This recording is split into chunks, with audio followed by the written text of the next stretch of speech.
Pikiran kita itu akan menjadi lebih jeli, memungkinkan kita untuk mengendalikan pikiran kita dan mengarahkan hidup dengan jiwa kita yang memimpin. Jadi soul-nya yang memimpin, bukan lagi ego kita gitu kan. You're listening to KunciHidup.com, where you'll find the keys to life.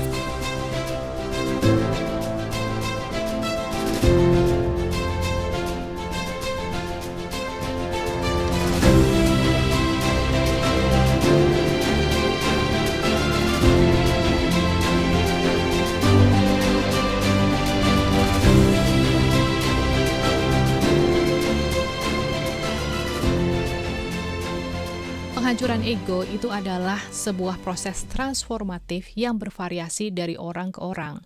Tetapi ada tanda-tanda yang jelas yang menunjukkan bahwa kita itu sedang berada di jalan menuju kesadaran diri dan hubungan yang lebih mendalam dengan diri sejati kita atau diri otentik kita atau diri kita yang lebih tinggi atau higher self gitu ya. Nah, saat ego kita mulai menghilang, kita itu akan melihat perubahan dalam cara kita memandang dunia di sekitar kita.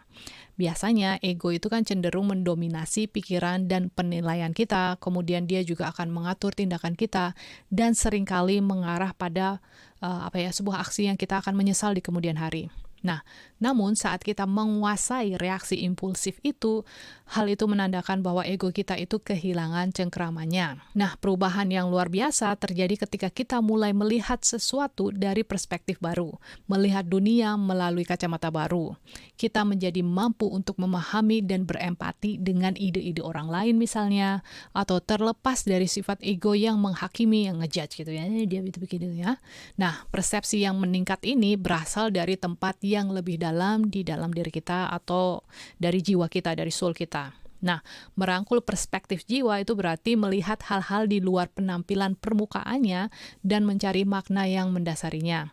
Kita menjadi lebih sadar diri, tidak banyak bicara, dan lebih mudah untuk menerima orang lain, berlawanan dengan kecenderungan ego untuk mendominasi pembicaraan misalnya. Nah, pikiran kita itu akan menjadi lebih jeli, memungkinkan kita untuk mengendalikan pikiran kita dan mengarahkan hidup dengan jiwa kita yang memimpin. Jadi soul-nya yang memimpin, bukan lagi ego kita gitu kan. Saat didorong oleh ego, biasanya kita kan akan menjauhkan diri dari orang-orang atau individu tertentu karena perbedaan pendapat atau perbedaan yang kita rasakan. Nah, tapi ketika ego kita itu sudah mulai menghilang, kita tuh secara alami akan kembali tertarik sama orang-orang itu apa adanya gitu. Biasanya kita akan mencari koneksi dan percakapan yang lebih bermakna. Nah, saat kita berupaya untuk menjinakkan ego kita dan membiarkan diri kita yang lebih tinggi untuk membimbing kita, kebutuhan untuk dilihat sebagai seseorang yang istimewa atau superior itu biasanya akan berkurang.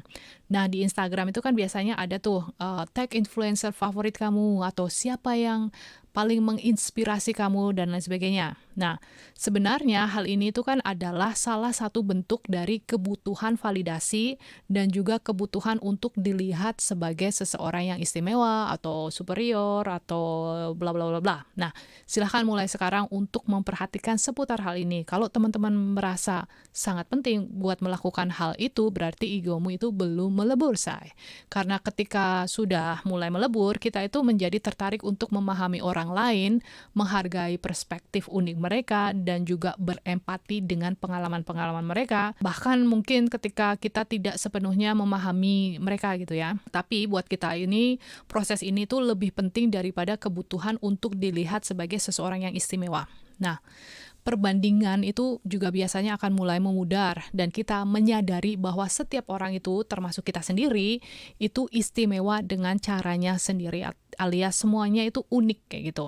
Everyone have a medicine, right? Atau memberikan sebuah obat terhadap orang lain, ya kan? Nah, pergeseran ini memungkinkan kita untuk mendekati orang lain dengan kasih sayang, bahkan mungkin mereka yang berperilaku kasar sama kita atau menyebabkan frustasi di masa lalu gitu, atau nyebelin banget zaman dulunya. Tidak adanya penilaian yang didorong oleh ego mengarahkan pada kebaikan yang lebih besar dan interaksi yang tulus dengan orang lain. Jadi kita sudah nggak lagi ngitung-ngitung masalah hal itu.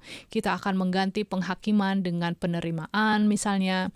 Terus individu yang didorong oleh ego itu kan seringkali memaksakan pandangan mereka tentang apa yang benar atau yang salah pada orang lain.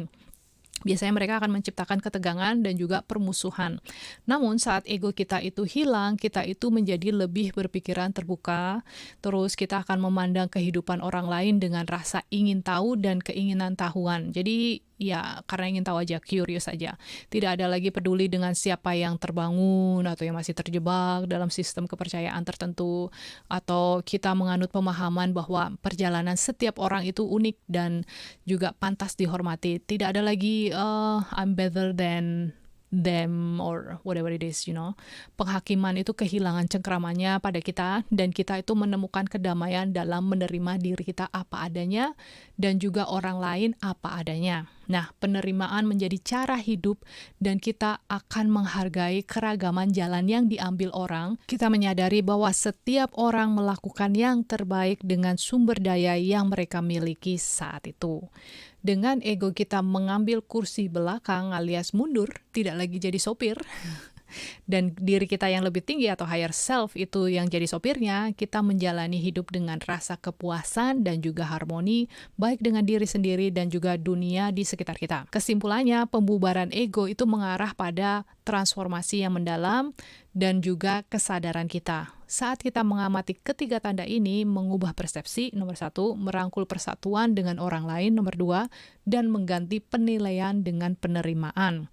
Kita akan berada di jalur yang tepat untuk menuju keberadaan yang lebih sadar diri dan juga tercerahkan. Aku harap video ini cukup membantu buat teman-teman semua dan seperti biasa, thank you, I love you, and bye for now.